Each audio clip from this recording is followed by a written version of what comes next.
When it comes to commercial snow removal, look to Tovar Snow Professionals. With the largest snow and ice management fleet in the Midwest, Tovar delivers top-notch commercial sidewalk and parking lot clearing services, even in winter's worst weather conditions. With their 24-hour live office staff, certified meteorologists, and personal service, they are leaders in professional snow removal. To get a free estimate for snow removal on your site, go to baseball.tovarsnow.com or call 844-GO-TOVAR. That number again is 844-GO-TOVAR. Tovar Snow Professionals, Chicago's snow plowing leader. Tovar is an equal opportunity employer. We're Cubs fans helping Cubs fans at Stewart's Cubs Cave parties. Everybody's in for giving back to those in need. We're going to Club 400. Club 400. We're going to Club 400. Club 400. We're going to Club 400 Radio.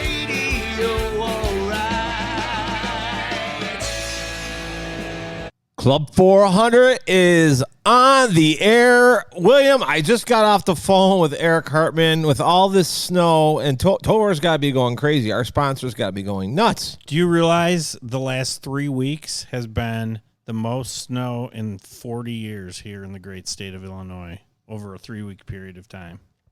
It's a lot of snow. It's a lot of snow. In fact, I pulled in my driveway today, and the snow is basically in the yard. It's pretty much up to. I was kind of hoping he was going to do my driveway. He did do my driveway. Did he really? He came through. Nice. Because when I went away on Christmas break, it snowed while I was gone, and by the time I got back, it was frozen, and then it snowed on top of it. Was he able to get the apron then of the driveway? Oh yes, he did. My driveway looked like $1 million when they really. Left. Shout out to Tovar for all the guys working for Tovar, and they're our sponsor. I mean, that's the best part. And Eric told me that Wrigley Field hired Tovar to remove all the snow off the field. Really? I said, well, how about if I ride in one of the trucks? He goes, no, we have to do it with our hands because we can't mess up the grass. So I don't know what that means, but I don't know. You need extra people is the question.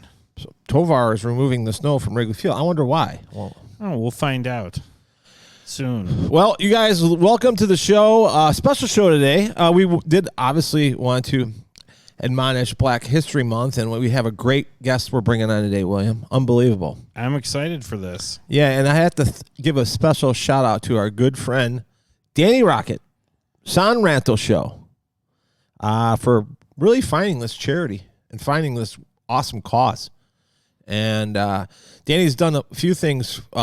These guys have been hanging out and working together, and Danny's played music for the kids, and there's a good relationship blossoming there between the Cubs community and the Lost Boyz. But, yeah, really excited about this. We're going to call LaVonte now, and we're going to hear all about the Lost Boyz, what they're doing, how it got started, and just I think it'll be a great episode. And you know what? This is exactly what Club 400 loves. I mean, this is the epitome of, like, when I heard the story of the Lost Boyz, I'm like, man, I'm in. Like we're going to do something for these guys. We're going to make some kind of donation down the line from one of our bigger parties because I want to support it. I think it's a great story. So we're bringing LaVonte on here in a minute. William, our next show, I want to do a quick preview. Spring training show. We're headed out there. Is it going to be live from spring training, or is it going to be a summary of spring training? It's going to be before we get on that plane. Okay. So right. March 2nd through March 7th, William and I will be down there. We rented a house in Chandler. Got a couple other friends coming. Doesn't sound like we have much time to record a podcast while we're down there. No, we'll be recording our podcast after. Right. We did get tickets for the games. We'll be at Sloan Park on the Wednesday, March 3rd, March 5th at Sloan. March 6th, we'll be at the Brewers Stadium. And we're going to have an open house. We're going to have an open house. If you are a Club 400 member, if you listen to the show, we're going to have a cookout at our house. So we'll give you all that information. Or if you're going to be down in Arizona, just PM me through Facebook, private message me, and I'll give you the address. Kathy Wheatley's bringing 5 cases of beer down. And what kind of beer, Stu? The greatest beer of all. We might actually go, William. I think what beverage are Stu and William drinking tonight? I think I'm gonna be a failure tonight. Yeah, I'm still in sober February. I don't know what happened to you, but it's like you're, yeah. Well, Ryan actually has, he did his first ever seltzer. Yeah, but seltzer's not really drinking, is it? I mean, it's 5%. It's kind of partial water, too. And I'm a big seltzer guy. Okay, whatever. I lost my man card a while ago, but I like seltzer. And Is it a Club 400 flavored seltzer? It's supposedly a raspberry seltzer. Okay. And Right. Ryan says there's a lot of money in seltzer because there's really, Well, that's the popular thing today. Right. I'm sure there's just it's sugar and water, basically. Right. You don't have to get the barley. You don't have to get all the yeast. Yeah. Is it good for people that are trying to lose weight? I think so. Okay. Well, we could ask Ryan. So Ryan said if you wait to March 1st, you're not going to get any seltzer. So I don't know. So we got to break the. Yeah. So I just poured a vodka Red Bull. I ain't gonna lie. All right. I made it like 3 weeks. 2 weeks, maybe 2 weeks, 3 weeks. You do. Wait, it's the 18th today, 19th? You did well, my friend. Almost 3 weeks, whatever. Well. You did well. All right, guys. We're going to bring on our guest right now. Really proud to have him on. Club 400 would like to present to you guys someone who I want to get to know a lot better. He's started a charity called the Lost Boyz. Welcome to Club 400, LaVonte Stewart. How you doing today? Hey, I'm doing great, William. Thank you. Thank you and Stuart for having me. Excited to be on the podcast today.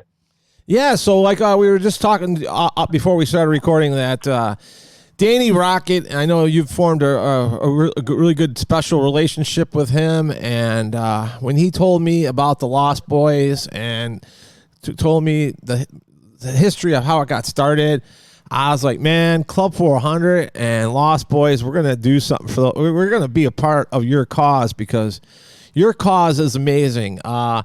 Let's talk about you as a person and, how you started this charity. I always talk about how I started Club 400, LaVonte, and like it was truly organic. Wasn't thought out.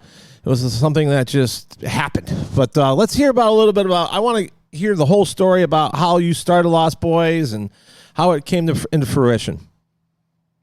Yeah, absolutely. So I started out as just a normal, regular Little League coach. So I grew up I'm from South Shore, which is in the southeast side of Chicago. And so I grew up in the South Shore community. And back then we had South Shore Little League. And so I grew up in that. My mom put me in at an early age. And my wife, she found these flyers in around 2006. The league became defunct after the 90s and the early 2000s. It was gone for a couple of decades. There was no local baseball league in South Shore in the community of 50,000 people.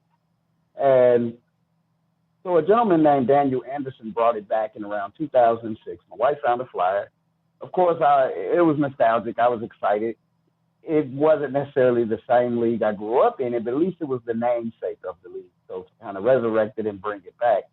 So I started out coaching 12U team. My best friend in high school, who I played ball with as well, Joe Stewart, he decided to coach with me. So we coached our first team, the Yankees. We won the league championship. I mean, man, I was hooked on coaching after that because we were given like what I call a ragtag group of boys. We were given all of the kids after the draft who, so cream of the crop had already been taken. So a bunch of kids that mostly probably had never played baseball. And, we formed an unthinkable team from it, sort of like a modern Bad News Bears. And we turned it around just like that movie. So, yeah, I was hooked in the power of sport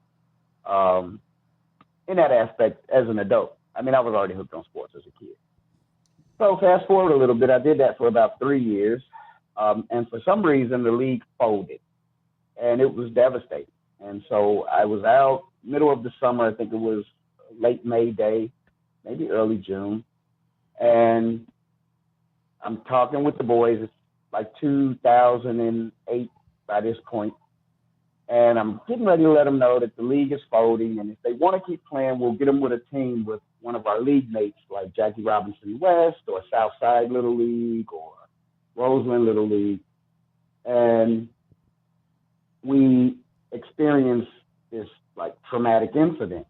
So there are like two guys chasing another guy across the field. They've got guns, and I'm old school. I hit the dirt. The kids, though, they're kind of standing, talking, laughing, taking bets on if he's going to get the guy or not. And so at that moment, I just kind of had an epiphany, right? It was a lot going through me. It was like, wow, how did the kids get so desensitized to gun violence? And so being reflective, you know, I always tell people I'm from the boys in the hood generation as a teenager. So there was a proliferation in drugs and guns and gangs when I was growing up. So our communities got really destabilized around that period. So there was a sense of personal guilt in terms of my contribution as a teenager into that scene. I was kind of a one foot on each side of the fence kind of guy, right? 2-parent household, upper middle class, Catholic school all the way, very smart, very articulate, but yet, you know, I had to live in a neighborhood, and so I had to deal with the peer pressure of, you know, being the person I just described and trying to fit in on what was kind of average around me. So that's how I kind of got involved in some antisocial behavior and things that later kind of got me in trouble. So anyway, we experienced this, and I just had this deep, resounding commitment not to walk away from this set of kids as I just looked at them and was kind of analyzing each of them one by one. And just thinking through that whole situation. So from there, we became a barnstorming club, and I started trying to figure out how to do this, you know, myself. And from there, Lost Boyz was born. As I kind of stood there talking about it, you know, I said to myself, wow, I can't believe where we are as a community. You know, the adults are lost, the kids are lost, the community's lost. And so it was more not a reflection of the kids. When people say, well, that's a negative name. No, it's not about the kids being lost. It's actually an indictment on the adults in the community who allowed it to get to this point. You know, so the kids were actually, what's happened to young people in my community was the byproduct of the adults letting go. So therefore, the onus was on the adults, and that's where the concept of Lost Boyz came from. It was that something that's lost is something that you relinquish control of, or you don't intentionally know that you no longer have control or possession of it. And that's what happened. And so that's why it became Lost Boyz, because the adults relinquished control, or they didn't realize how far they had let things socially get. Gotcha. And I mean, I think that was one of my questions, how you came up with the Lost Boyz name, and makes a lot of sense. So when going back to your childhood, did you play Little League? Did you play baseball when you were a kid? Or I know you love baseball. And hey, William, he's a Sox fan, but that's okay. We love him. We love Sox fans. I did, Stewart and William. So my mom, it's a funny story. My mom put me in, I was T-ball, like 4 or 5 years old. And I'm left-handed. So she didn't know. She wasn't, you know, really that into sports, but she wanted me to have extracurricular activities to be able to do it at an early age. And so she bought me a glove for the left hand because that's what she assumed she was supposed to do. I didn't know any better. I didn't know anything about baseball yet. And so I would go out there and, you know, stick me in the outfield. And this happened for a couple of years. It's astounding that it went for like at least 2 years. But they would hit the ball. They'd come out there. I'd chase it. I'd scoop it up in the glove. I'd take the glove off, put it under my arm, and throw the ball with my left hand. And no coach for 2 years told my mother, ma'am, let's trade this glove. He's left-handed. He should have a glove on his right hand. And because these coaches were just, at the time, were kind of just worried about putting together a nice team and winning. And right. I ended up being kind of the non-athletic kid sitting at the end of the bench with the other non-athletic kids playing dugout golf and coming up with other things to do to burn the time since I wasn't on the field. But I still loved the game. And eventually I decided, you know, I love this game enough that I want to be competitive. I want to help my teams. I don't want to be the buster, as we called it back then, sitting on the bench. So I just worked my keister off from then on to get better and better. You know, first guy at practice, last person to leave. And it was that way through high school. And Joe really helped me out in high school. We would stay after practice, and he would just work me because this guy was an amazing athlete. You know, he was probably one of the top prospects in Chicago in baseball, football. He was a quarterback. Thing happened to Joe. He got shot in the back when we were juniors in high school, and he was paralyzed. So that put him into his sports career, and it had a lot to do with the creation of Lost Boyz as well. But and so, I was kind of like that all the way through college ball. And that's kind of where I peaked out at, was like, college, this is it. I'm not going to get too far. And, but, I love the game. So coaching was a natural transition for me to do. Before we get off that story, when you were young and you had the glove on the wrong hand, because my younger brother is left-handed as well and had a similar story. What did you do with the bat? Did you bat left or right or? Yeah, no, I batted left-handed. I actually had probably kind of a little bit of a knack already for figuring that part out. That's interesting though that the coaches didn't say, "Oh, he bats left. Maybe he's left-handed." Yeah, you know what? Yeah. I'll leave that one there. Yeah, because my younger brother actually, who wore the glove on the wrong hand, he tried really hard to hit right-handed. He couldn't do it. It was like he was like forcing it and all that. So anyway, that's interesting. I think they probably tried to do that to me too. Probably tried to force me to the right side of the plate, and it was just something unnatural and uncomfortable for me. And I think I kind of figured out on my own that I should be on the other side of the plate. But everyone knows that you got a better shot making it to the pros as a left-handed pitcher, Yeah, and oh God, we don't even want to talk about that one. They would never let me try, and then when they finally let me try to pitch, no practice, no work on it. I finally just get thrown on the bump in the game. I think it was like a 10U game or something. I was probably 9 or 10, and man, all of my pitches hit the sign. You remember how the sign would be at the backstop in Chicago Park Districts all the way at the top of the backstop? Yeah. That's where every one of my pitches ended up. So pitching wasn't in the cards for me. Okay. So you grew up playing baseball. Obviously, you love the game. I mean, it's now revolves around your life. But, that's the one thing that I've always said, and what we've talked about it on the show, is loving a sports team. Sports bring people together, and I think, they do. They bring all different types of people together, and that's why I love.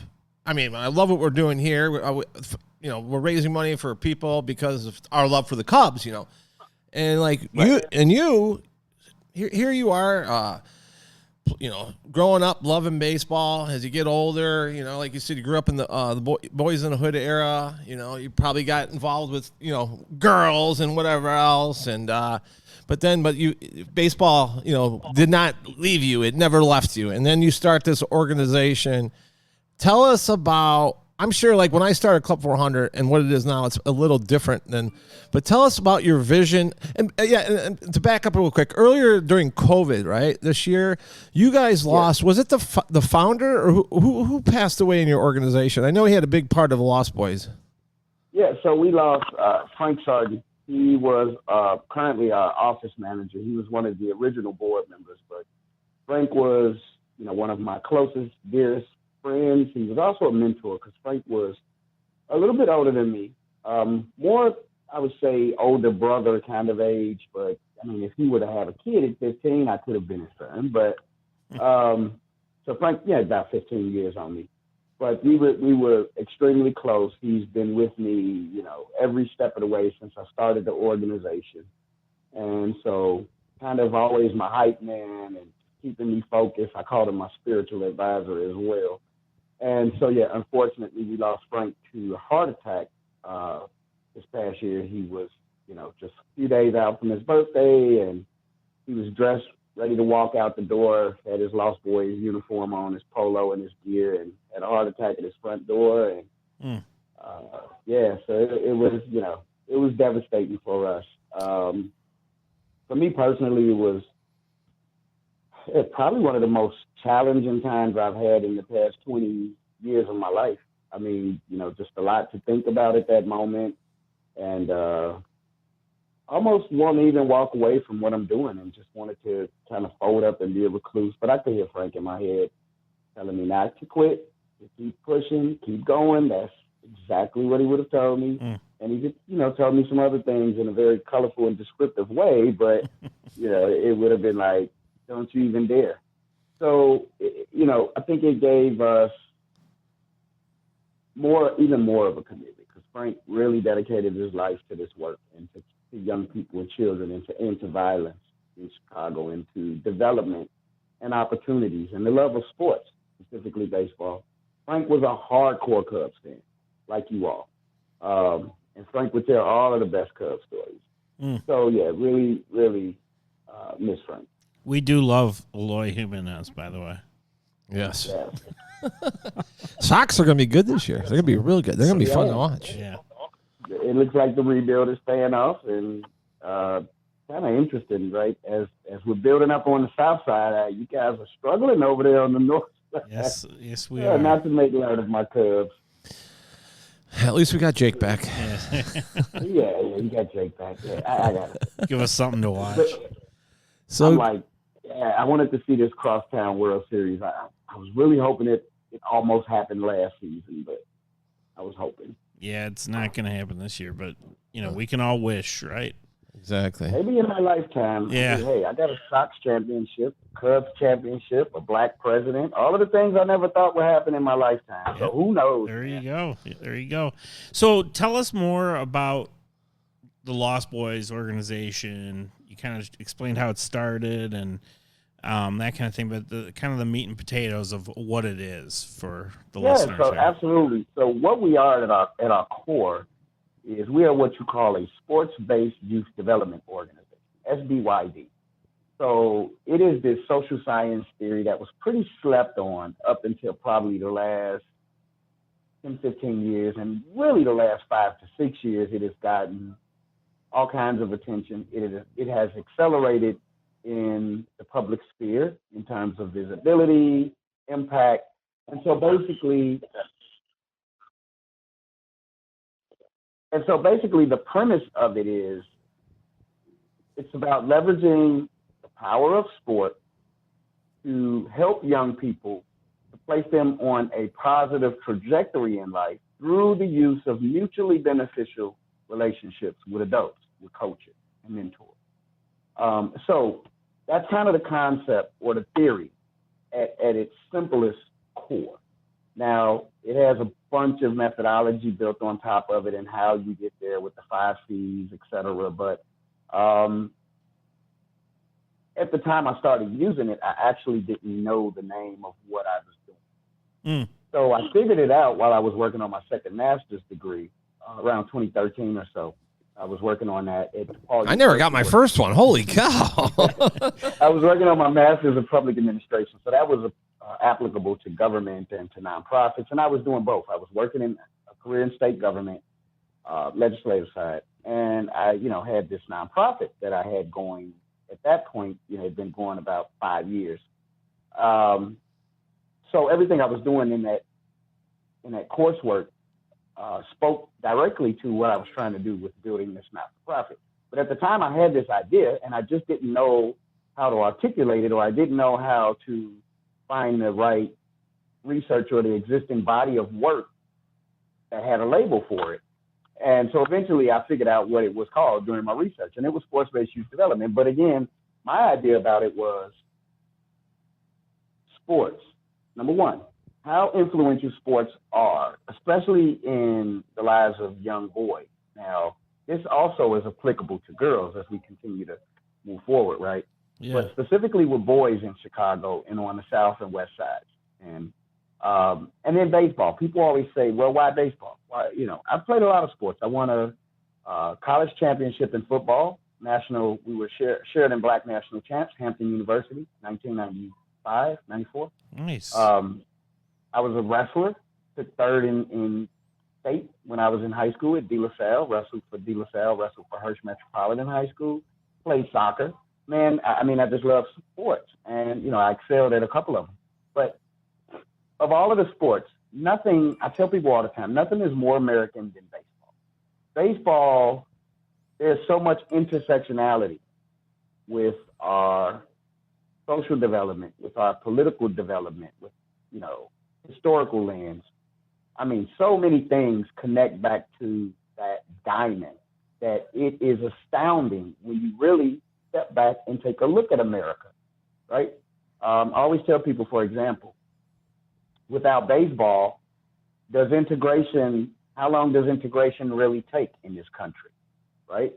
So the guys got it done there on that baseball field first, right? So when things became acceptable in sports, if you notice, they tend to become more acceptable in the larger scope of society.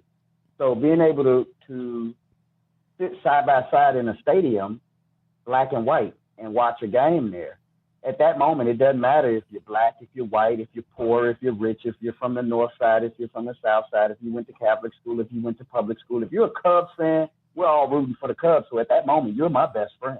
Mm-hmm. Everything else doesn't matter. And if we look at that same lens, you can talk about gender equality. When the men went off to war, who took the field? It was the ladies, right? So they replaced them in terms of baseball.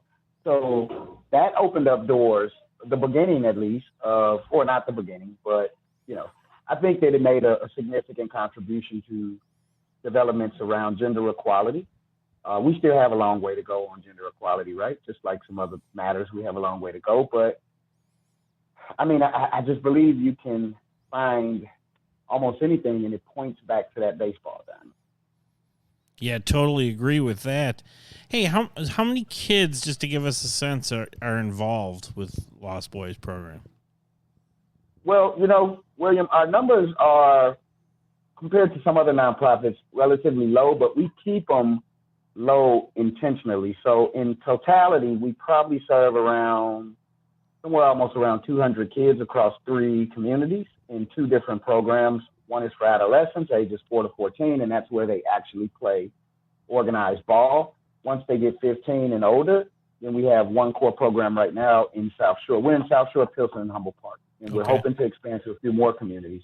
But what we do, in South Shore when they turn 15, is we replace the part of being on a baseball or a softball team, and we introduce them to workforce development and entrepreneurship. Now, they still are exposed to the other components because our motto encompasses a number of things. It involves not only the organized team sport, but you've got civic engagement, cultural enrichment, academic enrichment, civic engagement, additional recreational opportunities, what I like to call non-traditional recreational opportunities. So other than basketball, football, the basic stuff that you kind of see in the neighborhood. Like right now, as I'm talking to you, my young folks who are in their academic session, they are doing a chess teaser program right now with the Chicago Chess Foundation online. So they're learning how to play chess. And it's a strategic reason, right? Because, well, it's one, learning a new game, but 2, chess is a thinking person's game. So, it has cerebral stimulation. So using this, it helps us to talk about planning and thinking and other cognitive behavior. So anyway, service learning is a big part of what we do, and community service. So all of these things are bundled into what we do. So a kid can't just walk in the door at Lost Boyz and say, hey, I want to play ball. Yeah, you're going to play ball. And you're going to learn do the rest all of this other stuff. You're going to learn the history of the game, various contributions from different people, whether it's ethnic contributions, by race, by ethnicity, by gender. We want to examine what everybody has brought to the game and how does that work. We want to talk about, is now one of my favorite sayings, we want to talk about Babe Ruth, right, a.k.a. the white Josh Gibson, or we want to talk about Josh Gibson, a.k.a. the black Babe Ruth. So, we want these things that complement one another rather than to be kind of antagonistic towards each other, right? That's the thing we want to take out of it, right? The separation, we want to show where the connections are and where the commonalities are, because connections is a huge part of the SBYD model. And so that's, a big thing in the adults is our staff is not just regular coaches.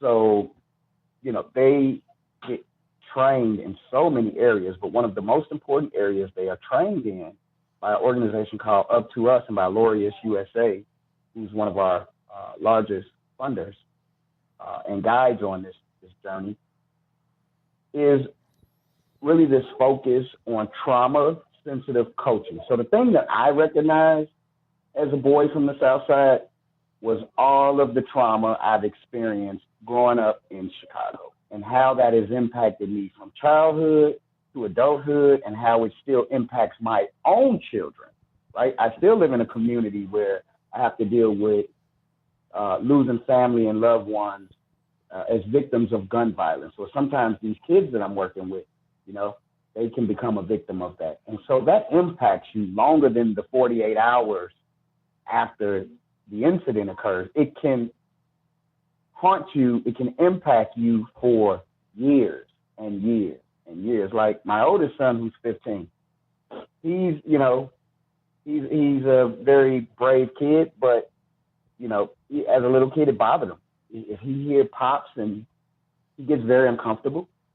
You know, he gets nervous. He thinks about gunshots because he's actually been in the car with his mom and I while we were in a drive-through restaurant, and we watched a guy walk past our car with the gun out and, you know, shoot somebody up in the car right in front of us in a drive-through. Jesus. So when kids and parents and family members are seeing stuff like that, and that's not to, you know, just put this negative label on my community, because my community has good and it has its bad. But my point is that there is this form of urban PTSD that people are dealing with for various reasons. But on the South Side, when it comes to Black and brown people, gun violence has definitely traumatized folks.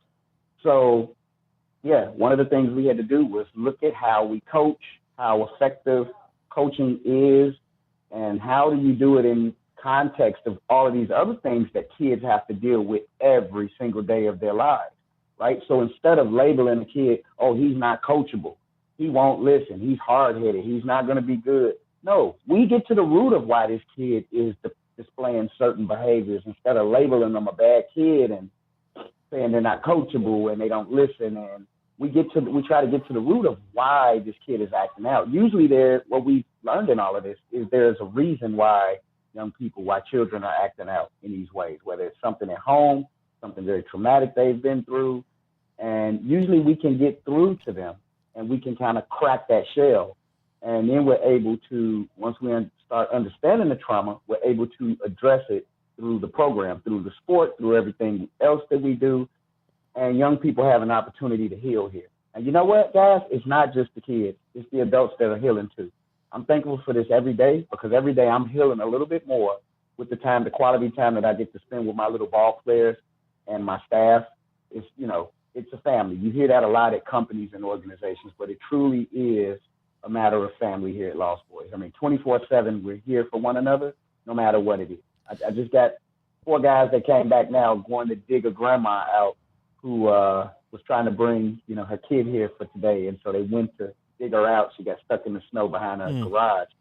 So, you know, it's a family, and we go that extra mile for one another. And it's not about wins and losses here. It's just about getting in the game and loving the game and loving one another and having support for each other. So does that sense? Oh, sorry. No, go ahead. Nope, does go that ahead. sense of family help a lot of these kids, you know, get grounded and help them make better decisions as far as things they could get involved in growing up and those kinds of things?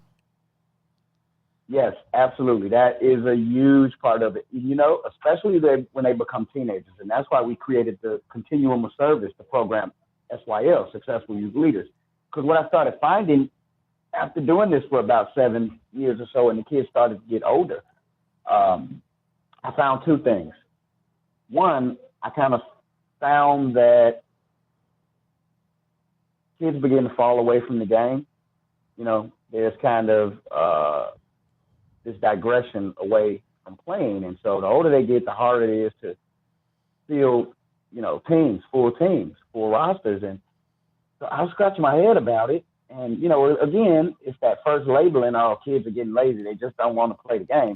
No, when I started investigating, looking at it, talking more to the young people, a couple of things were happening. There was peer influence, right? Negative peer influence that was pulling them away from the game, from the family. And then there's just plain out need.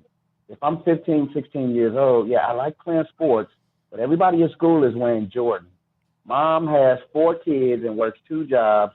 You know, dad's there too. He's got a job, but 4 kids, you know, they might can't afford to buy 4 pairs of Jordans every time they go get shoes. That's $1,000. So that's what we started looking at, and that's why we brought in the workforce development piece. We're like, teens want to make some money. You know, they want to be able to earn a few dollars, put it in their pocket, depend on themselves a little bit, and this takes a little pressure off parents too. And so we've really seen successes from that. It's led to something even better, which was part of my original vision with this. The original vision was to see a fully thriving community where young people are actively involved economically, politically, socially, just really engaged civically, and really benefiting economically, right? At the end of the day, that's the biggest thing that I wanted to see. And well, why sports? Well, sports are economic engines in this country. Entertainment, sports entertainment is what, you know, multi-billion-dollar industries. Youth baseball itself is now a multi-billion-dollar industry thanks to travel ball and all of the hype around that stuff. So, you know, a lot of things in America have to do with money, and they involve money.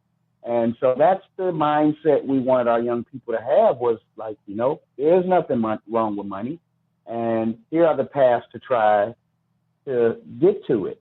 And you can do it through sports, and here are ways. You don't have to be a multi-million-dollar athlete. Everybody's not going to be Tim Anderson. Everybody's not going to be Carlton Fisk. You know, everybody's not going to be Lee Smith. So what do? Well, explaining to young people, hey, that guy that cuts the grass at Wrigley and turns the dirt probably makes 6 figures doing that, right? So, and they're looking, really? You can make $100,000 doing that? Yes, you absolutely can, depending on where you land. You can be in someone's back office, front office. So there are all kind of occupations around sports themselves, training, coaching, you know, whatever it may be. And so that's why we started focusing in on that. But what's really taken off now is the entrepreneurship piece. So we're excited because we've just launched our very first youth-owned micro enterprise. So it's 5 young ladies from South Shore.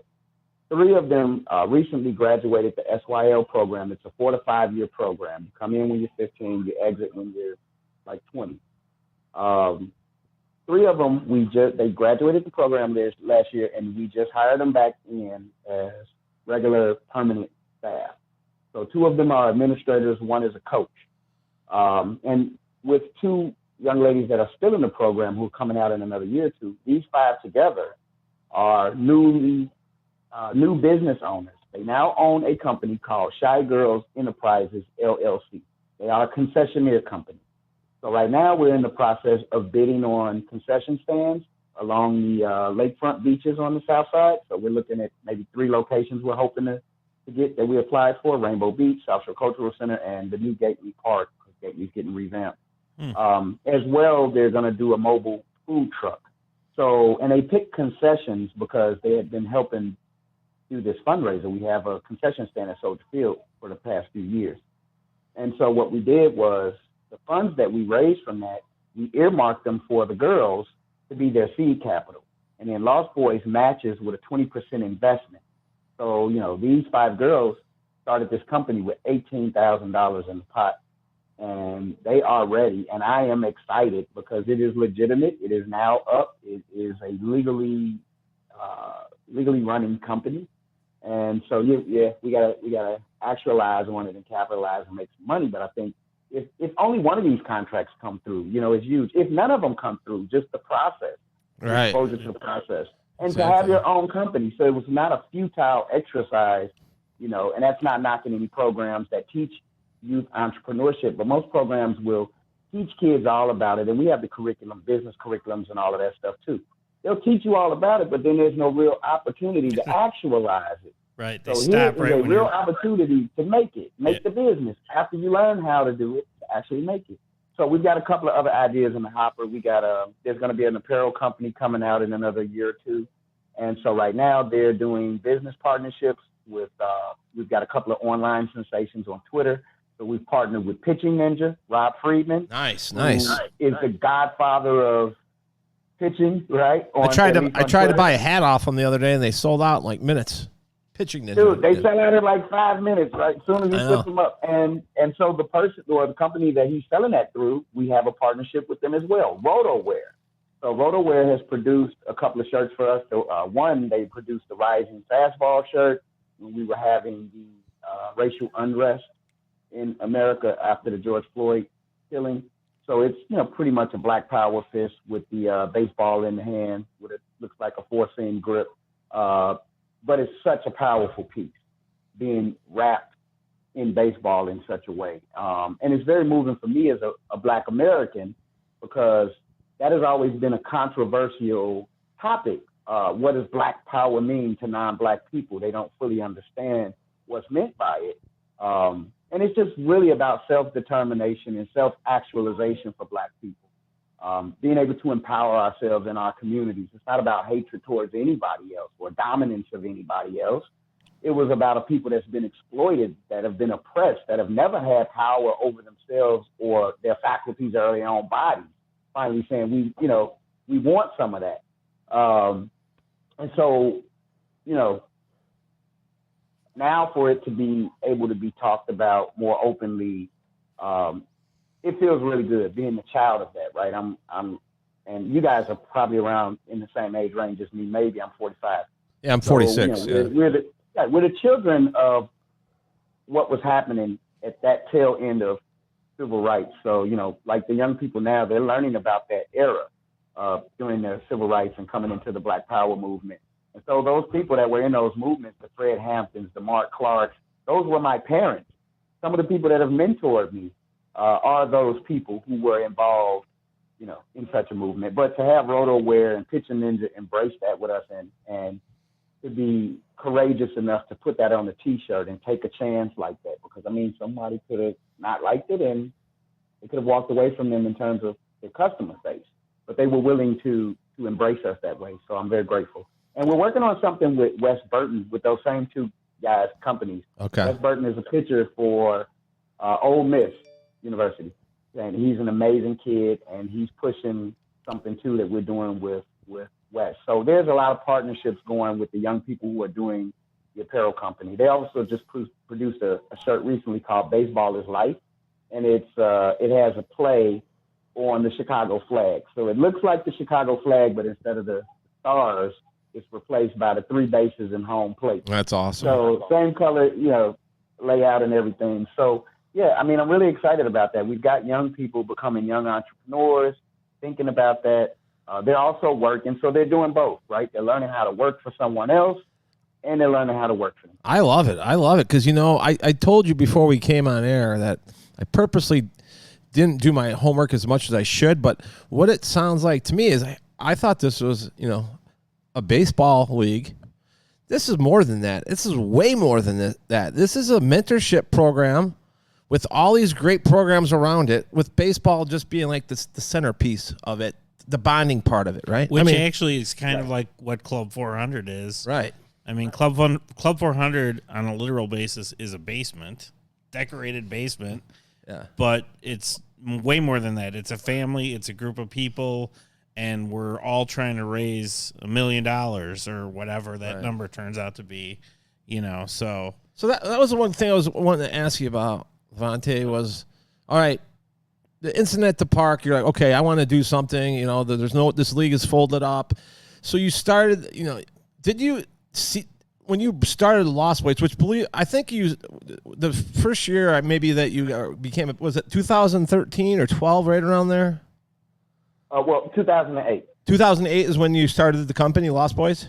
Yes. Okay. So when you started it, did you envision like all the things that you're doing now, or has this just evolved into bigger things as you went along? Guys, it has absolutely evolved, and so I would be remiss if I didn't say this. I grew up, like I said, I grew up in a Roman Catholic home, Catholic schools, Catholic church masses with mom and grandma. Other grandmother was a African Methodist Episcopalian preacher, so AME, Zion. So I've always been very close to church, but more so I've been always very close to God as a person. Since I was a little bitty kid, I've always been enamored by, curious about, and so I sought God out for myself. I didn't need a preacher to tell me how to go find him. I went to do it for myself. So I say that to say I'm a man of faith.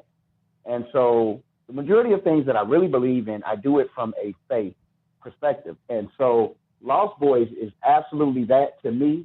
It is more than my job. It is more than just some nice organization I started. It is my life's work. It is my mission. It is my purpose, my God-given purpose on this earth, of many, hopefully, one of a few things. But yeah, man, so starting it out, it was really driven by faith, because, and that's what faith is walking in the dark and trusting God when you can't see what's in front of you.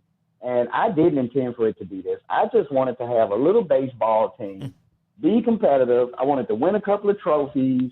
I wanted me 9 dogs on that field that could go out and whip any team we played. Because again, I was coming from an athlete's perspective, so it was all about playing and winning and, being a top athlete. And that evolved, absolutely, guys. As I started seeing other opportunities, I started looking at the challenges and the barriers. This thing started to really, really just take off in a different direction. So, and it was awesome. I mean, it's been a labor of love, and it's been a lot of tough years. I've always had to keep a full-time job, and this has always been like a secondary full-time job. I've got 4 kids. Well, I had 3 then. We've got a 4th now. I've got a little 1-year-old guy at home, so you're busy. To start training. Oh yeah. You got the infield covered. Are you gonna have an outfield too then? Yeah, man. I got almost a little basketball team, but it's funny. All of my kids, my family, they're all extremely supportive. I always credit my children's mom. If it wasn't for her, Lost Boyz probably wouldn't exist. But my kids have all been involved in it, and they've grown up in it over the past 13 years. My son is 15. My daughters are 18 and 20.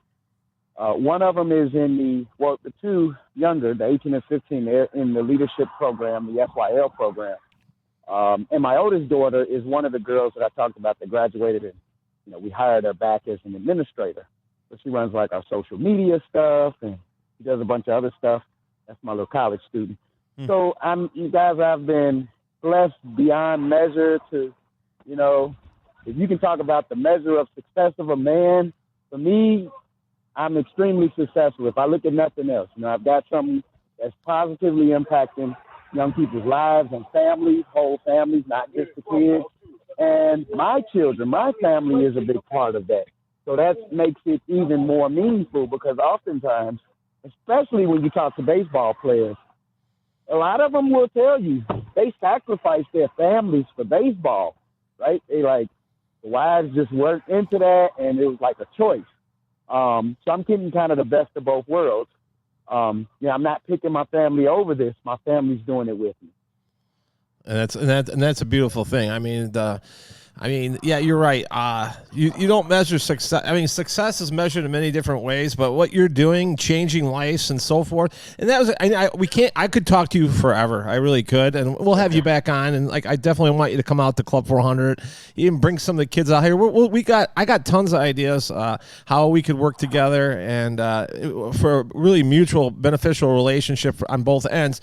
But I wanted to ask you a couple questions that I've been thinking about. First of all, as far as these kids, Brian Flanagan actually is our bartender here at Club 400. He also runs the Little League in Crystal Lake, and he's got COVID right now. And I want to say, hopefully, his whole family has COVID right now as kids and everything. So, special shout out to Brian Flanagan and Sarah. You guys are going through some rough times right now, but he was telling me basically that he there's just so many people that can't afford Little League. They can't even afford to play it.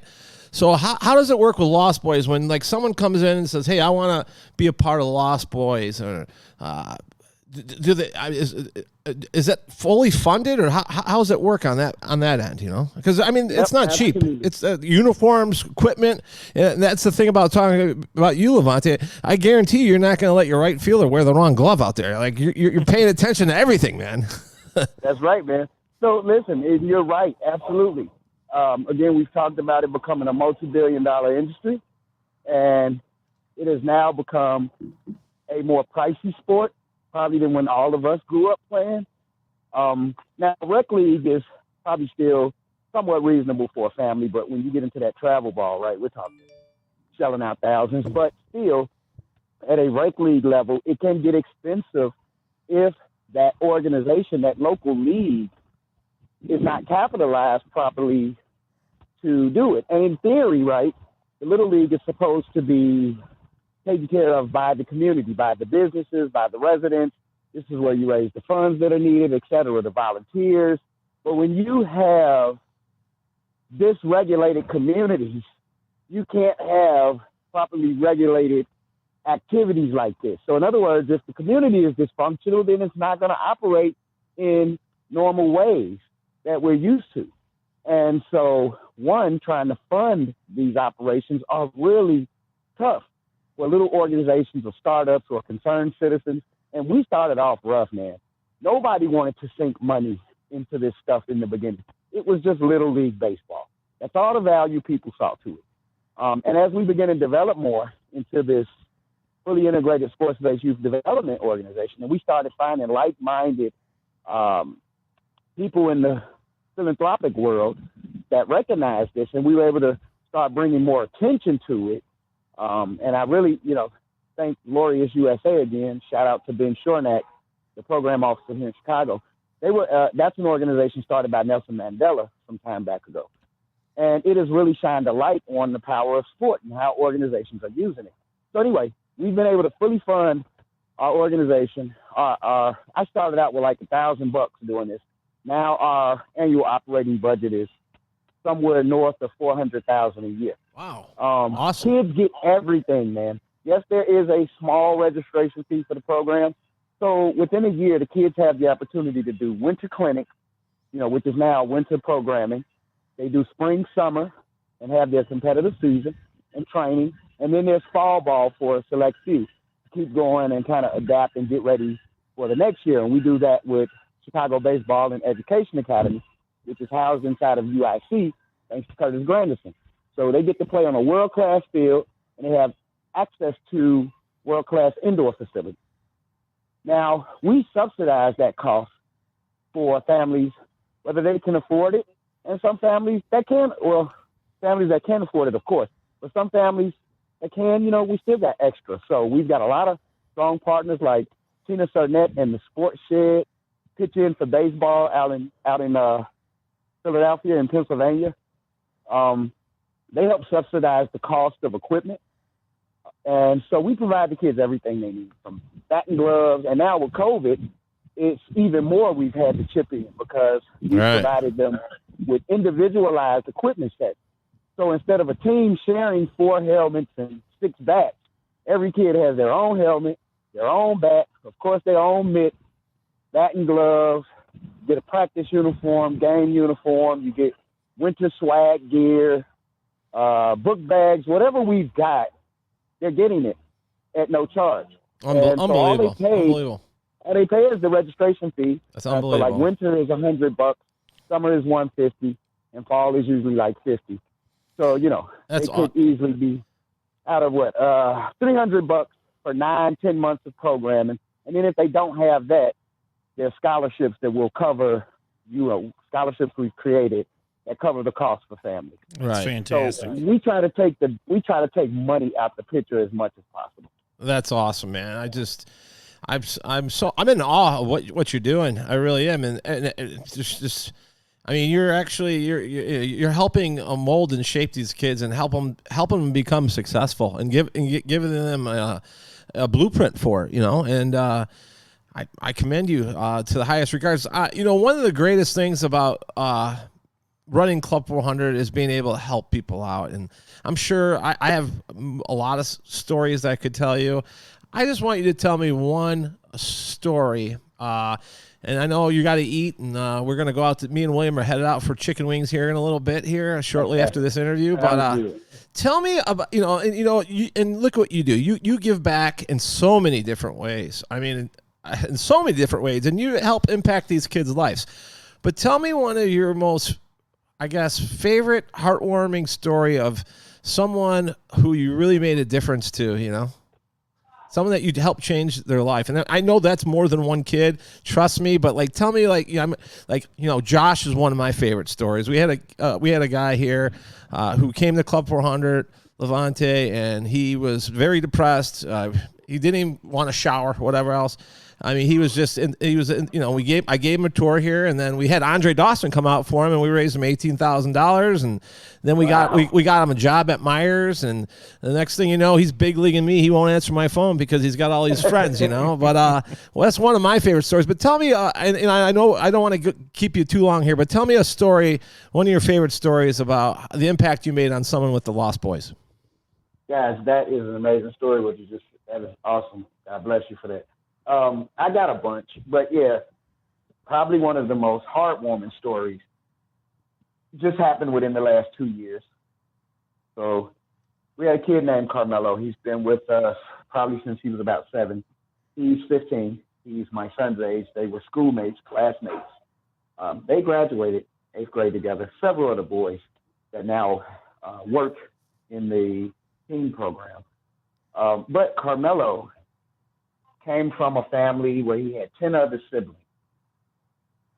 There was a lot of problems at home, a lot of problems in the family.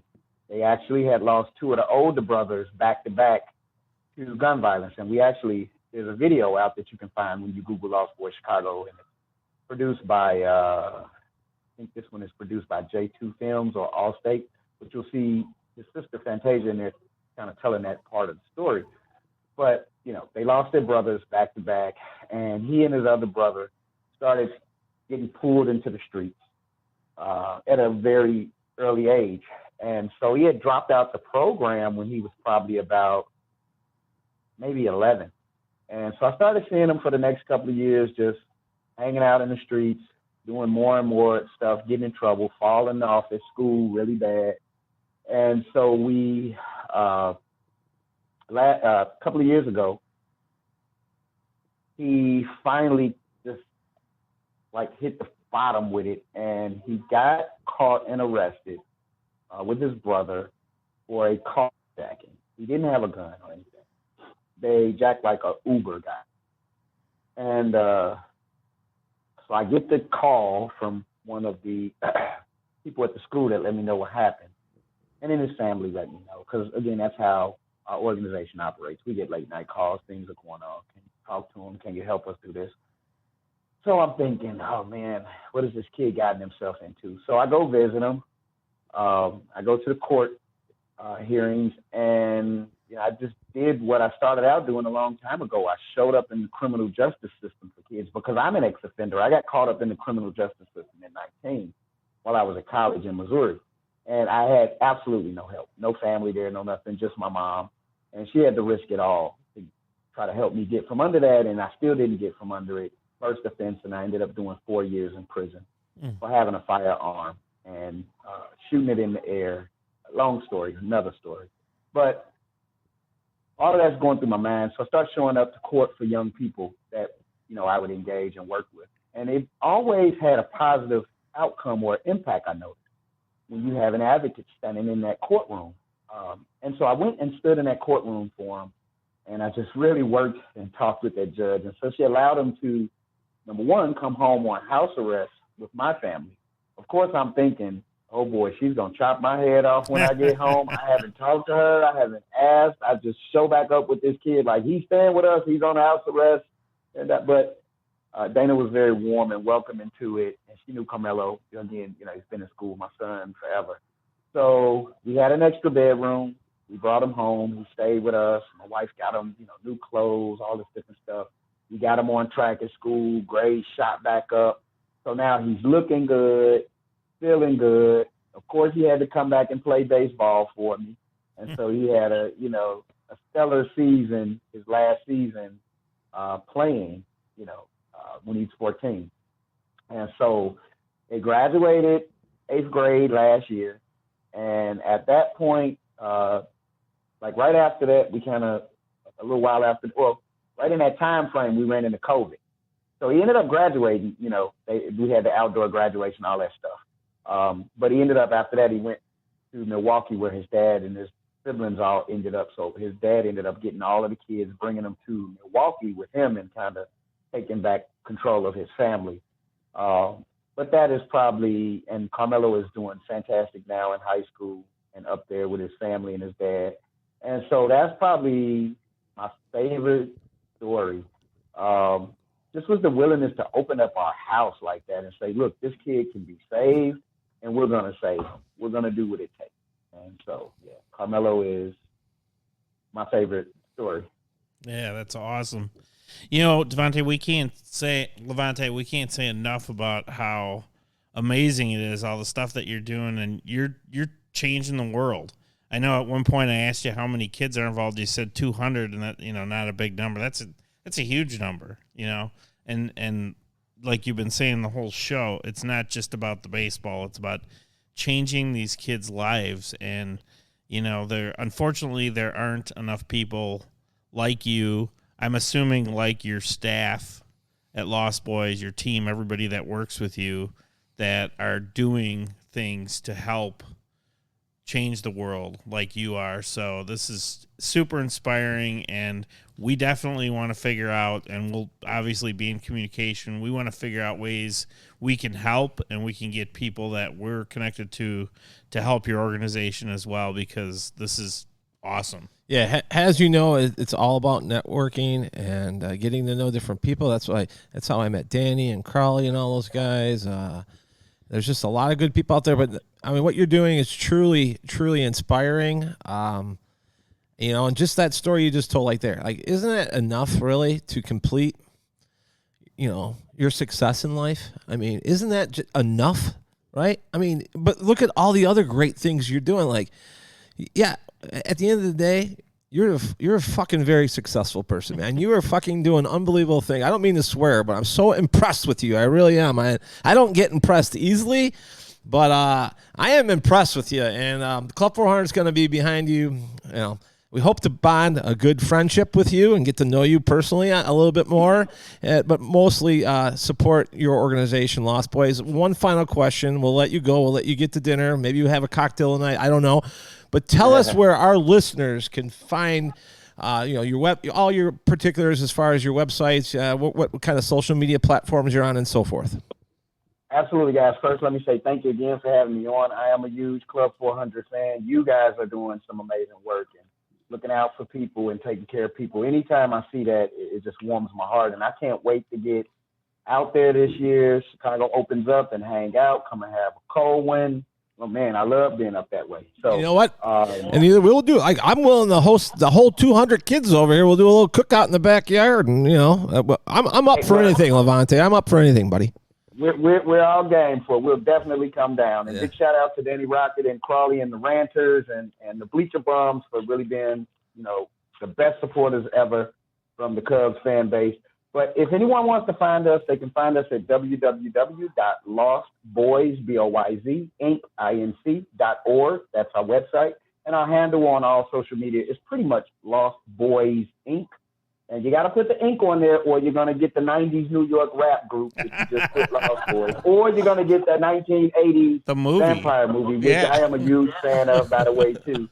So, and the last play on it that no one ever talks about, but it's been mentioned, and it actually fits a lot. If sports helps us adults stay young.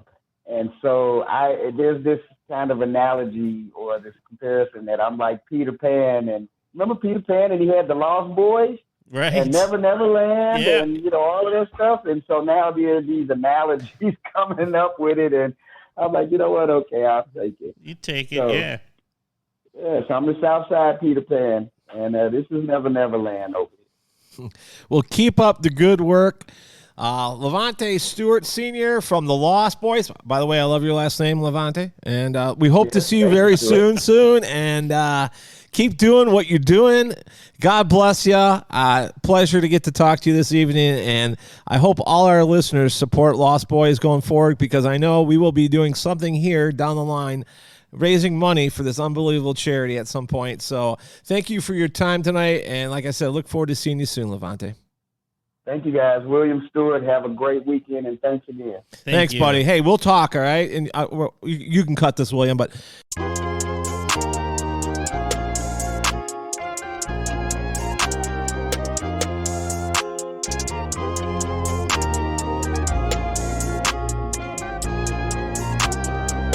Yeah. The ones that hate me the most look just like me. You tell me what that means. Make a slick comment and see what that brings. I seen it go down, we can reenact things. Extreme like BMX sing. These boys pussy and they PMS sing. People in the city see the movement occurring and say, my God, I wanna be in that scene.